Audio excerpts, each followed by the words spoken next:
Good evening guys, আমি শুভম ঘোষ। আপনার YouTube চ্যানেলে আপনাদের সকলকে স্বাগত। আমি বর্তমানে আজকে আবারও চলে আসলাম একটা ছোটো মিনি ব্লগ। জাস্ট বর্তমানে আপনাদের সকলেই হয়তো এই জায়গাটা চেনা। এটা হলো ঠিক গুলমা। এখন বর্তমানে আমি গুলমার একদম যেখানে ভিউ পয়েন্ট সেই জায়গাটায় যাইনি, অবশ্য যাচ্ছি। তবে ভাবলাম যে একটু ঘোরাটোরা তো হয় না, তাই একটু ঘুরি এবং যতটুকু আপনাদেরকে দেখাতে পারি ততটুকুই দেখাচ্ছি। হয়তো আপনাদের ভালো লাগবে, সঙ্গে থাকুন। হ্যালো, বর্তমানে এখন আমি ঠিক এই গুলমা রিভার যেটা রয়েছে, যেটা গুলমা রিভার না, ঠিক এটা আপনার মহানন্দা রিভার, সেটাই তো এখানে কানেক্টেড হয়। তো জায়গাটা বেশ ভালোই, বর্ষাকালে খুব সুন্দরই লাগে এবং বিশেষত পিছনে এই ঠিক এই নদীটা, এটা আরও খুব সুন্দর লাগে। খুব সুন্দরভাবে দেখুন বয়ে চলছে, মনে হচ্ছে না একটা চলমান খুব সুন্দর একটা নদী সামনের দিকে এগিয়ে যাচ্ছে। সব কিছু মানে নদী এমন একটা জিনিস যে ভালো বহন করে নিয়ে যায়, খারাপও বহন করে নিয়ে যায়। তো ঠিক সেরকমই আমাদেরও ভালোও নিয়ে যেতে হয়, খারাপও নিয়ে যেতে হয়, সব কিছু নিয়েই জীবন। গাইস,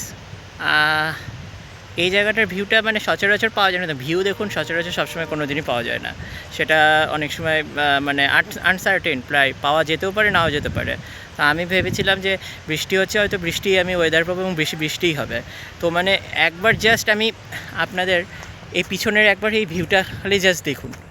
মানে আপনি এদিকে হলো ঠিক মেঘ, আর ওই সাইডে ঠিক ভিউটা, জাস্ট ভিউটা শুধু খালি দেখুন। মানে একদিকে নীলাকাশ, মানে বৃষ্টির পরে ঠিক আকাশটা হালকা মেঘাচ্ছন্ন, আর ওই দেখুন পাহাড়ের কোল দিয়ে ঠিক মেঘগুলো ভেসে বেড়াচ্ছে। আর এই সাইডে দেখুন সূর্য কিন্তু আপনার অস্তগামী। মানে জাস্ট একটা অসম একটা ওয়েদার, এত সুন্দর একটা ওয়েদার মানে বিশেষত সত্যি পাওয়া যায় না।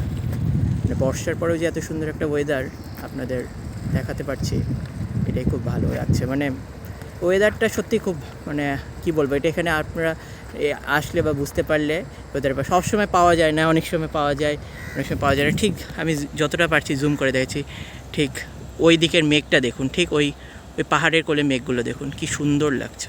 ঠিক এই যে এই মেঘগুলো দেখুন কি সুন্দর, মেঘগুলো কি সুন্দর লাগছে, মানে জাস্ট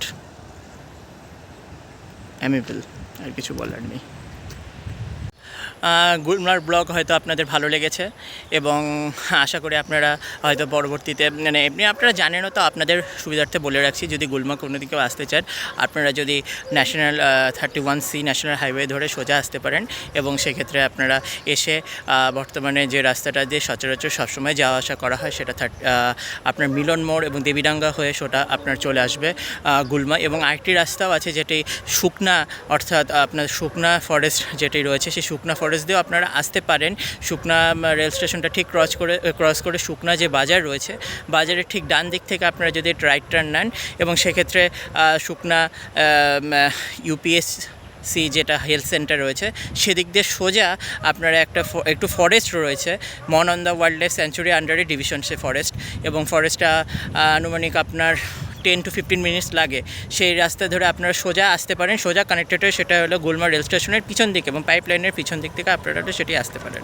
আপনাদের এই শুকনার সেটা আপনার হলো গুলমা রেল স্টেশনের পিছন দিকে সেটা আপনাদের কানেক্টেড হবে এবং এর মাধ্যমে আপনারা আসতে পারেন। তবে আমি সাজেস্ট করবো সেটা দিয়ে না আসাই ভালো, কারণ শুকনার ওখানে হলো অনেকটাই আপনার গভীর ফরেস্ট রয়েছে, সেটা আপনার ক্ষেত্রে না আসাটাই ভালো হবে।